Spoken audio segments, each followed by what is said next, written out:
क्योंकि जो बाबा साहब ने किया, आज हम सब लोग जो बैठे संविधान की बदौलत बैठे हैं, लोकतंत्र तो रहा नहीं।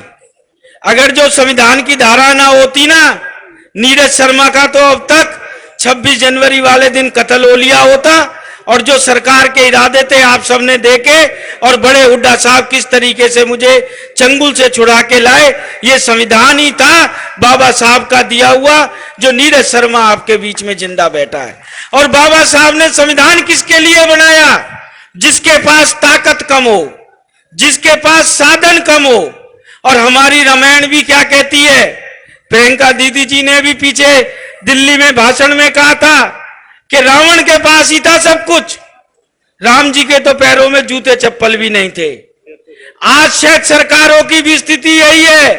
रावण रथ बिरथ रघुबीरा, देख विभीषण भयो अधीरा, नाथ न रथ तन पद पन त्राना, कई विध जीतो वीर बलवाना, सुनऊ सका के कृपा निधाना, जो जय होई सो स्पंदन आना, सौरज धीरज दौरथ चाका, सत्यशील दृढ़ ध्वजा पताका। हमारे दीपेंद्र भाई के पास सौरज भी है, धीरज भी है, और आपके पास तो तराजू के दोनों पलड़े हैं।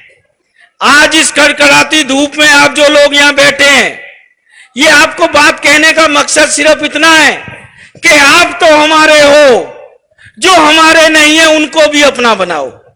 आपके पास 15 साल का दीपेंद्र भाई का भी काम है, 5 साल का दूसरे आदमी का भी काम है।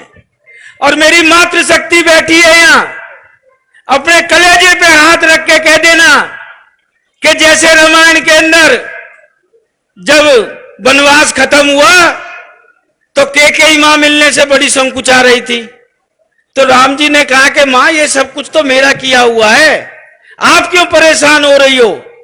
फिर भी आप कोई वरदान मांगो, आपको वरदान मांगना है तो। केकई मां ने कहा कि बेटा इस जन्म में तो तूने मुझे सौतेली कहला दिया, अगले जन्म में सौतेली नहीं कहलवाऊंगी। मेरे को तो एक ही वचन दो कि दोबारा जब धरती पे आओ तो मेरे कोख से आना। तो अगला जन्म कृष्ण जी का हुआ, राम जी का। पर राम जी ने एक बात कही कि मां मैं जन्म तो ले लूंगा तेरी कोख से, पर दूध कौशल्या मां का बहुत अच्छा लगा है, दूध नहीं पीऊंगा तुम्हारा, दूध तो कौशल्या मां का पीऊंगा। और कृष्ण जी पैदा कहीं हुए, दूध यशोदा मां का हुआ। अंत में एक ही बात कहूंगा, मेरी मातृशक्ति बैठी है, अगले जन्म में परमात्मा मौका दे तो बेटा भाई दीपेंद्र सिंह जैसा चाहोगे कि अरविंद शर्मा जैसा चाहोगे, ये सोच के अपने लोकतंत्र का आप प्रयोग कर लेना। इससे बड़ी बात मैं आपसे नहीं कह सकता।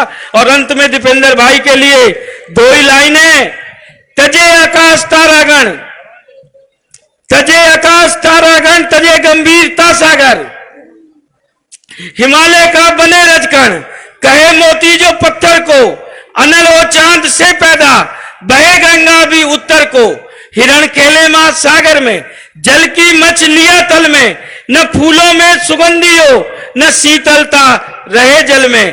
कहा एक बार जो मैंने वही सत्य वचन होगा, और कसम है प्रभु राम की भाई दीपेंद्र का कभी मिथ्या वचन नहीं हो।